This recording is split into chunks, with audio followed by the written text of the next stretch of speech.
Hello guys, അപ്പോൾ നമ്മൾ കഴിഞ്ഞ വീഡിയോയിൽ നമ്മൾ കാൽസ്യം കൂടെ എങ്ങനെ ചെയ്യണമെന്ന് കാണിച്ചു തന്നിട്ടുണ്ടായിരുന്നു. അപ്പോൾ അത് ചെയ്തതിന് ശേഷം ഇതാണ് ക്ലിയർ, ഇതിൻ്റെ പുറത്തടിക്കാനുള്ള ക്ലിയർ ആണ്. അപ്പോൾ പ്രൊട്ടക്റ്റീവ് കോട്ടാണിത്. നമുക്ക് അതിന് വേണ്ട സാധനം ഒരു സ്പോഞ്ച്, ഒരു റോളർ, പിന്നെ ഒരു ബ്രഷ്. ഇത് 1 ലിറ്ററിൽ 2 ലിറ്റർ വെള്ളം. ഈ ഒരു പരുവത്തിലാണ് യൂസ് ചെയ്ത് അടിക്കേണ്ടത്. ഭിത്തിയിലടിക്കുമ്പോൾ പതുക്കെ അടിക്കുക. ഭിത്തിയിൽ എല്ലാവിടെയും തട്ടുണ്ടോ എന്ന് ശ്രദ്ധിക്കണം. കറക്റ്റായിട്ട് എല്ലാ ഭാഗങ്ങളും കൊള്ളാതിരിക്കരുത്, ഒരു ഭാഗം പോലും വിട്ടുപോകരുത്. കാരണം എല്ലാ ഭാഗത്തും കൊണ്ടു കഴിഞ്ഞാൽ മാത്രമേ ഉള്ളൂ നമുക്കിത് കളർ വാഷ് ചെയ്യുമ്പോൾ കറക്റ്റായിട്ട് കിട്ടുള്ളൂ. അല്ലെങ്കിൽ ചില ഭാഗം കൊള്ളാത്ത ഭാഗങ്ങളിലെല്ലാം കളർ അള്ളിപ്പിടിച്ച് നിൽക്കും, അവിടെ കുറച്ച് ഡാർക്കായി കാണിക്കും. അപ്പോൾ അതില്ലാതിരിക്കാൻ വേണ്ടിയിട്ടാണ്. പിന്നെ നിങ്ങൾക്കൊരു വേണമെങ്കിൽ ഒരു ടിപ്പ് പറഞ്ഞു തരാം ഞാൻ. നമ്മൾ ഈ ക്ലിയർ അടിക്കുന്ന ടൈമിൽ പതുക്കെ റോളർ അടിക്കണം. പിന്നെ രണ്ടാമത്തെ കാര്യം, പെയിൻ്റ് അടിച്ച് പോകണ പോലെ അടിച്ച് പോകരുത്.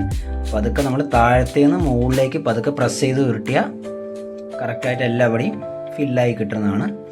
ഒരു ഭാഗം കൊള്ളാതെ പോയി കഴിഞ്ഞാൽ നമുക്ക് ക്ലിയർ കളർ വാഷ് ചെയ്യുന്ന ടൈമിൽ നമുക്ക് പ്രശ്നങ്ങളുണ്ടാവും. അപ്പോൾ അതില്ലാതിരിക്കാനാണ്. അപ്പോൾ അതുപോലെ സൈഡ് ബ്രഷ് കൊണ്ട് സൈഡും കാര്യങ്ങളെല്ലാം കട്ട് ചെയ്യണം. പിന്നിൽ ഒരാൾ 2 പേര് വേണം. ഒരാൾ സ്പോഞ്ച് കൊണ്ട് റോളർ കൊണ്ട് അടിച്ചുകൊണ്ടിരിക്കുന്ന ടൈമിൽ ഒരാൾ സ്പോഞ്ച് കൊണ്ട് വാഷ് ചെയ്ത് വേണം വരാൻ. അല്ലാതെ ക്ലിയർ ഒലിച്ച് വരാനുള്ള സാധ്യതയുണ്ട് കേട്ടോ. അപ്പോൾ അതൊന്ന് ശ്രദ്ധിക്കണേ.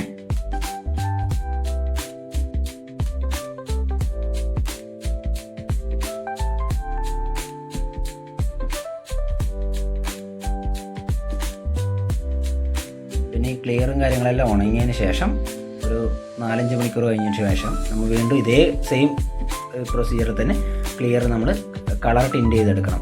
വെള്ളവും കാര്യങ്ങളെല്ലാം സെയിം മുമ്പ് പറഞ്ഞ അതേപോലെ തന്നെ ആയിരിക്കണം. എന്നിട്ട് നമ്മളിത് ഭിത്തിയിൽ കുറച്ച് ഗ്യാപ്പ് വിട്ട് വേണം ഇത് റോളർ ചെയ്ത് കൊടുക്കാൻ. കളർ നമുക്ക് ഏത് കളറാണ് വേണ്ടതെന്നുള്ളത് ആ കളർ നമ്മളിവിടെ എടുത്തിരിക്കുന്നത് ഒരു ലൈറ്റ് കളറാണ്, ചോക്ലേറ്റ് കളർ പോലുള്ളൊരു കളറാണ്.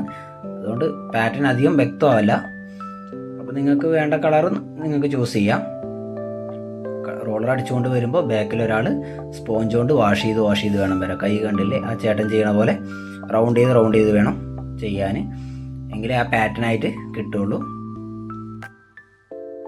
പ്രത്യേകം ശ്രദ്ധിക്കേണ്ട കാര്യം, കളർ അടിക്കുമ്പോഴും ക്ലിയർ അടിക്കുമ്പോഴും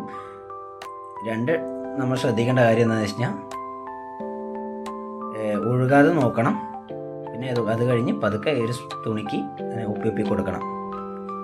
കുറച്ച് ടൈം കഴിഞ്ഞിട്ടും ഒന്നും കൂടെ വന്ന് ഒപ്പി കൊടുക്കണം.